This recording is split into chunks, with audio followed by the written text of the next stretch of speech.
رمضان يا أهلا. Générosité, partage, entraide, bienfaisance, compassion, miséricorde, voilà comment vivait notre prophète sallallahu alayhi wa sallam et ceux qui ont marché sur ses pas.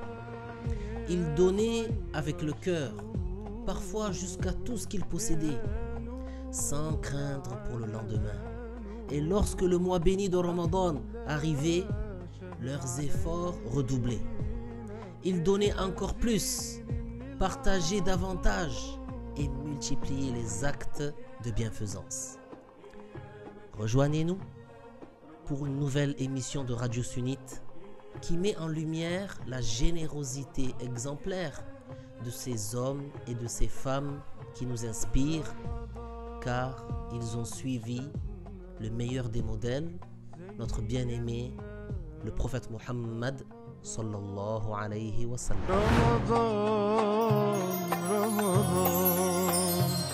رمضان يا أهلا.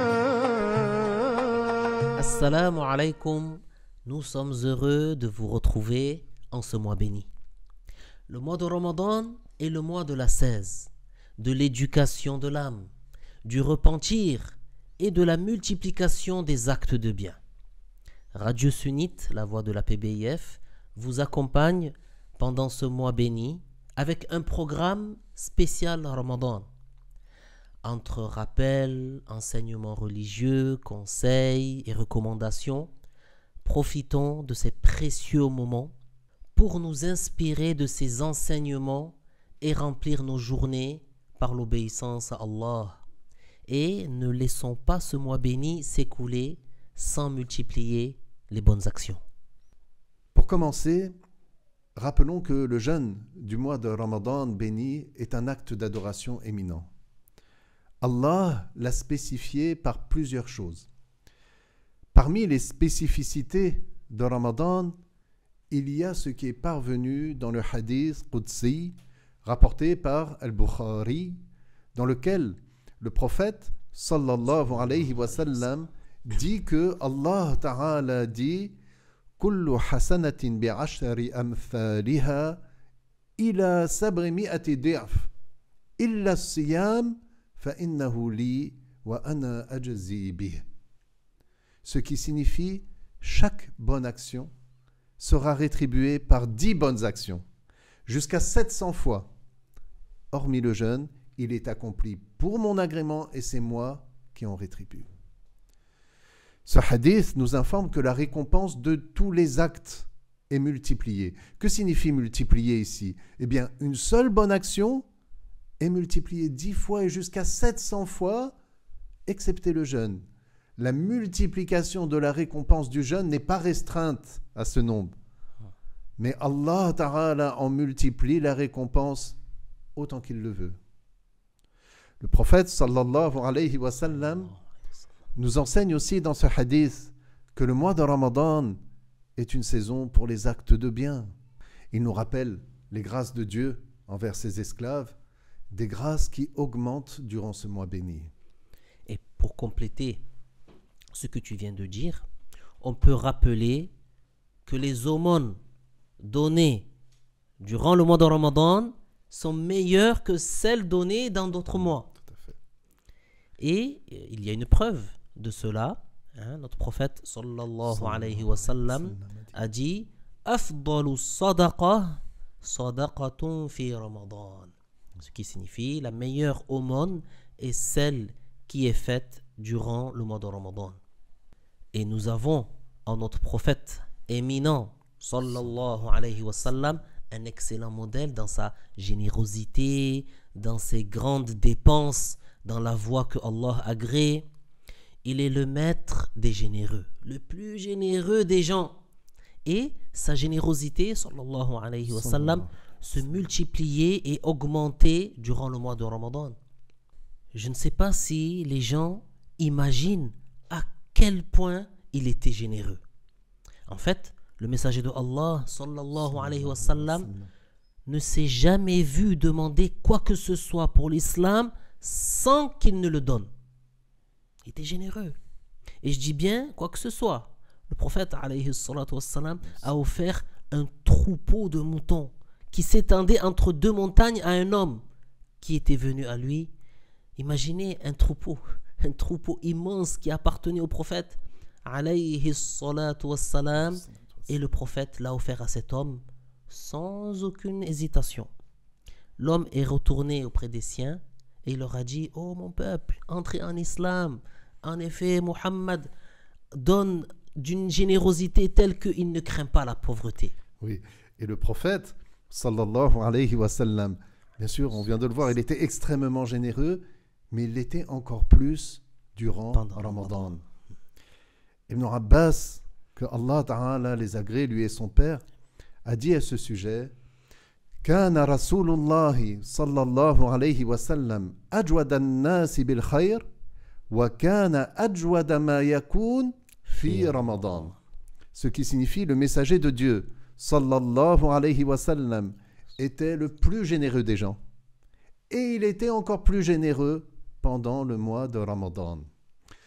Le prophète, sallallahu alayhi wa sallam, est un modèle pour nous tous, tout comme il l'était pour sa propre famille également. D'ailleurs, regardez l'exemple de notre dame Aïcha, que Allah l'agrée. Elle était, elle aussi, connue pour sa grande générosité, pour sa très grande générosité.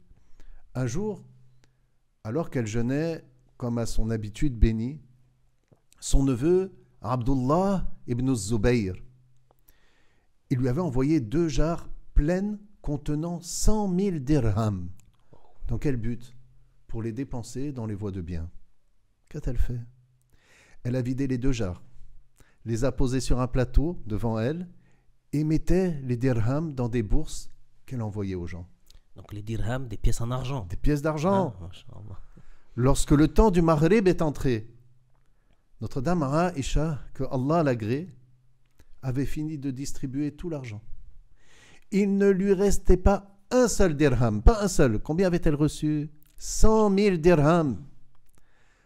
Ensuite, elle a appelé sa servante pour qu'elle lui ramène du pain et de l'huile pour rompre son jeûne. Sa servante lui a dit: mais madame, vous n'auriez pas pu, avec tout ce que vous avez dépensé, acheter pour un seul dirham un peu de viande afin de rompre le jeûne? La dame Aïcha, que Allah l'agrée, lui a dit que si elle lui avait rappelé, elle l'aurait fait. Qu'est-ce que ça signifie? Ça veut dire qu'elle n'avait pas du tout pensé à elle-même, alors qu'elle-même, elle jeûnait. Alors que souvent, le jeûneur, il pense à quoi? Il pense à ce qu'il va manger le soir. Subhanallah. Elle s'est retrouvée avec devant elle seulement du pain et de l'huile, alors qu'elle jeûnait. Elle avait entre les mains 100 000 pièces d'argent dans la journée. Mais quel exemple de générosité! Subhanallah. Voilà une âme complètement détachée de ce bas monde. Elle était détachée de ce bas monde et de ses plaisirs. Et les compagnons du prophète, alayhi salatu wassalam, eux aussi, que Dieu les agrée, ils ont suivi l'enseignement du prophète. Et ils se concurrençaient à qui serait le plus généreux. Comme tu as parlé de Aïcha, moi je vais citer l'exemple de son père, Abu Bakr, radiyallahu anhu, que Dieu l'agrée.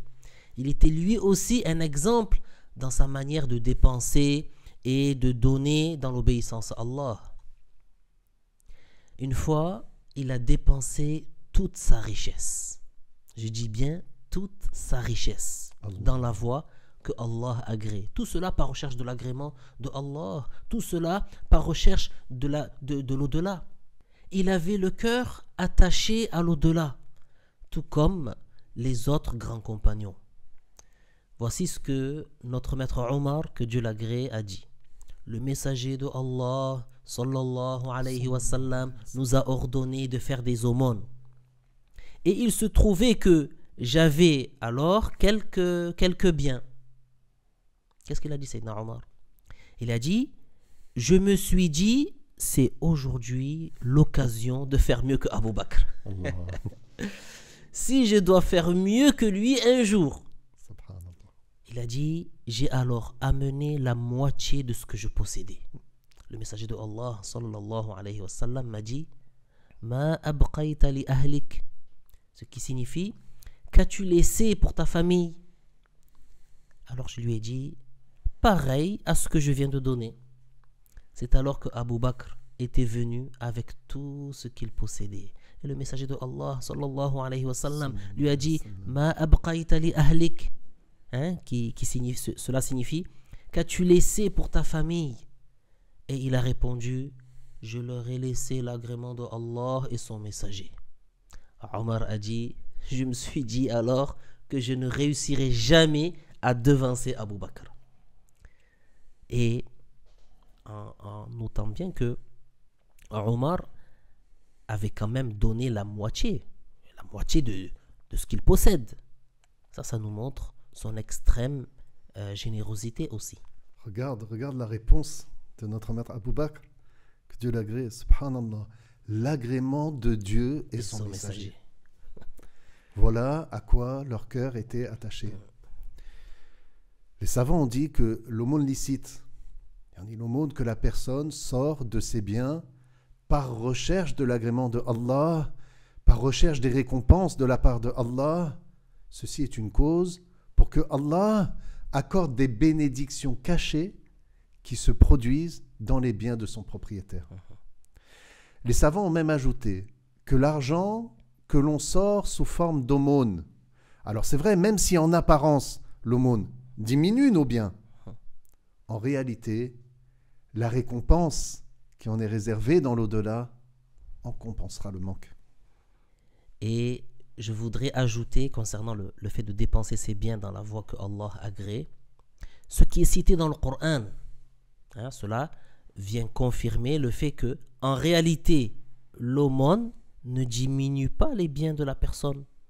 Allah Ta'ala dit, c'est dans la sourate Al-Baqarah, مثل الذين ينفقون أموالهم في سبيل الله كمثل حبة أنبتت 7 سنابل في كل سنبلة 100 حبة والله يضاعف لمن يشاء والله واسع عليم.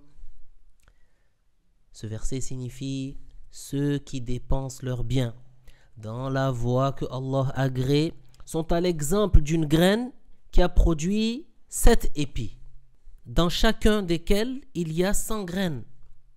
Allah multiplie à qui il veut, il accorde avec largesse et il sait absolument tout. Et le jeûne de Ramadan, avec ce qu'il comprend comme effort, comme fatigue, la faim, la soif, c'est un rappel pour nous. En fait, c'est un rappel pour nous. Le jeûneur, lorsqu'il goûte à l'amertume de la faim par le jeûne, son cœur s'adoucit. Il médite, il comprend ce que les pauvres et les miséreux endurent pendant toute l'année peut-être. Il aura aussi dans son cœur une compassion et une miséricorde. Il aura de la tendresse envers eux. Il les aidera en leur donnant des aumônes ou en les aidant à régler leurs affaires, par exemple. Oui, et regarde, même, tu sais, certains pourraient se dire, oui, mais moi j'ai peu de moyens. Certains peut-être, ils n'ont pas grand-chose à donner. Et là, j'aimerais te dire une chose importante. Et ça, je m'adresse même à toutes les personnes qui nous écoutent.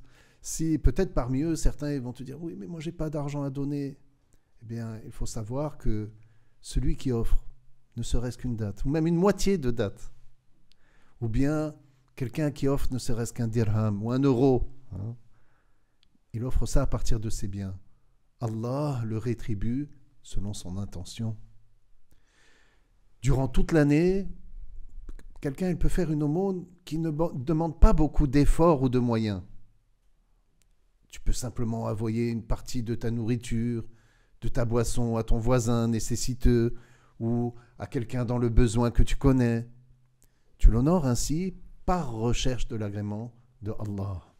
Et durant ce mois béni de Ramadan, qu'est-ce qu'on peut faire également? On peut donner de quoi rompre le jeûne à un jeûneur qui n'a pas de quoi rompre son jeûne.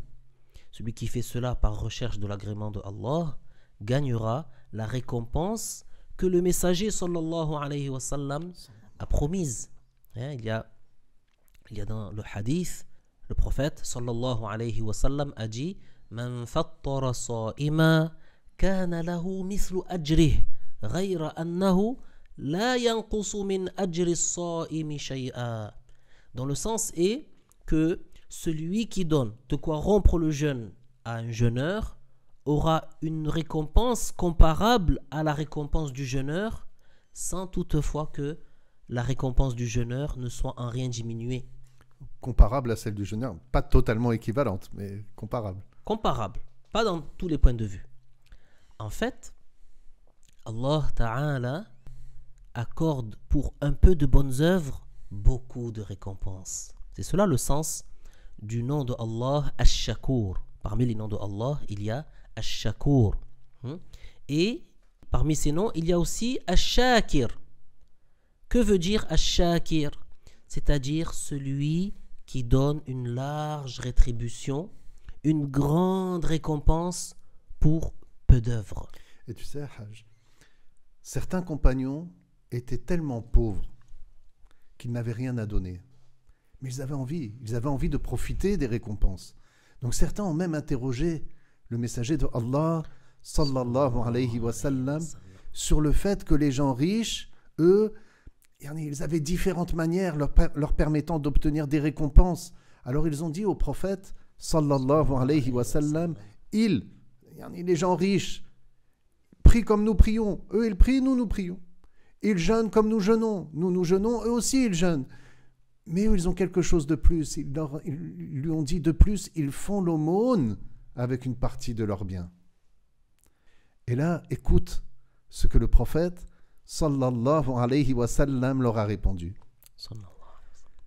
Awalaysa qad ja'ala Allahu lakum ma tasaddaqun inna kulla tasbihatin sadaqah wa kulla takbiratin sadaqah wa kulla tahmidatin sadaqah wa kulla tahlilatin sadaqah wa amrun bil ma'ruf sadaqah wa nahyun 'an munkar sadaqah. Le prophète sallallahu alayhi wa sallam leur a dit, ce qui signifie, n'est-ce pas que Allah vous a accordé de quoi faire l'aumône? Vous avez dans chaque tasbiha, le fait de prononcer la parole subhanallah, une aumône. Dans chaque takbira, Allahu Akbar, une aumône. Dans chaque tahmida, alhamdulillah, une aumône. Et dans chaque tahlila, la ilaha illallah, une aumône. Ordonner le bien est une aumône et interdire le mal est une aumône. Tout comme cela fait mériter des récompenses, cette aumône. De prononcer cette parole fait mériter des récompenses. Donc l'aumône, ce n'est pas seulement en donnant des biens. Il y a beaucoup d'autres manières de faire des aumônes. Le prophète, sallallahu alayhi wa sallam, a dit: La tahqiranna min al-ma'rufi shay'a walau an talqa akhaka biwajhin taliq. Ne néglige aucun bien que tu puisses faire, ne fût-ce qu'en venant à la rencontre de ton frère avec un visage souriant. Ce hadith signifie, et il faut retenir ce conseil du prophète, sallallahu alayhi wa sallam, ne négligez aucune bonne action, même si cette bonne action est de rencontrer son frère croyant avec un visage avenant, souriant, qui n'est pas maussade, pas un visage fermé, mais avec un visage qui annonce la joie de voir ton frère. Donc, voici une manière très facile d'agir en bien, tout simplement, avec un visage souriant. Donc, si tu n'as pas pu donner de ton argent ou de ta nourriture, mais tu l'as regardé avec un visage souriant, détendu, ça c'est quelque chose qui est éminent. C'est une chose éminente selon le jugement de Allah tabaraka wa ta'ala. Ça fait partie des bonnes actions les plus faciles que de rencontrer ton frère croyant avec un visage détendu, un visage souriant. Ça va lui réjouir le cœur.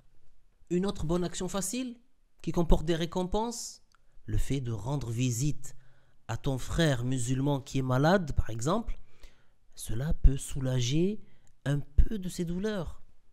Ou encore une bonne action qui ne te demande même pas de te déplacer, le fait de demander après ton frère qui souffre. Il se peut que cela lui retire une partie de ses tourments et de ses chagrins. Le fait d'aider celui qui est dans le besoin, cela fait entrer la joie et la réjouissance dans son cœur. Le messager de Allah sallallahu alayhi wa sallam a recommandé de négliger aucun bien ni aucun acte de bienfaisance. Tu as tout à fait raison de le rappeler. Et que ce soit dans le mois béni de Ramadan ou chaque jour de l'année, il ne faut négliger aucune porte de bien. On ne sait pas si nous serons encore vivants demain. Allah.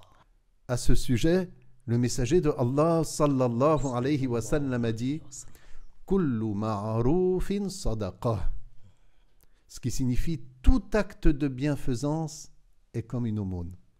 C'est-à-dire que tout acte de bienveillance permet d'obtenir la récompense d'une aumône. Allah Ta'ala est juste. Allah Ta'ala est miséricordieux. Il a rendu l'accès aux récompenses accessible à tous les croyants. Qu'ils soient riches ou pauvres, hommes ou femmes, jeunes ou âgés. Et là, chacun a la possibilité d'œuvrer selon ses capacités.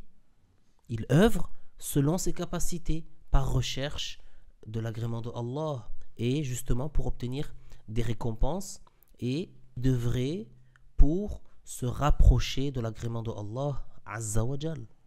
Alors, mes frères, mes sœurs, ne négligeons aucun bien que l'on puisse faire.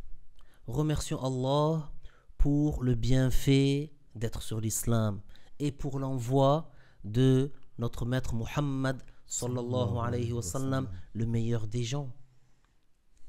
Et demandons à Allah subhanahu wa ta'ala que nous soyons de ceux qui prennent l'initiative d'accomplir les bonnes œuvres, de ceux qui s'empressent d'accomplir les actes d'obéissance et de bienfaisance.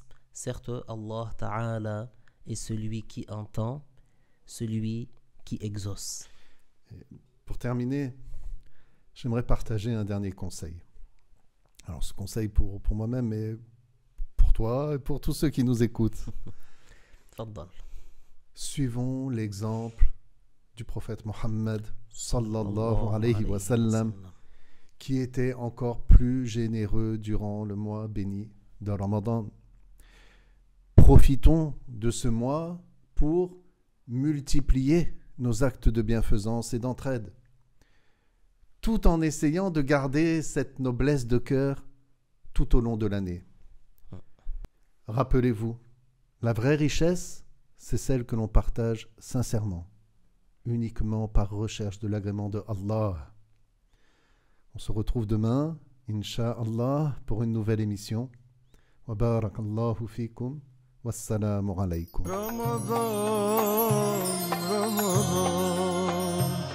رمضان يا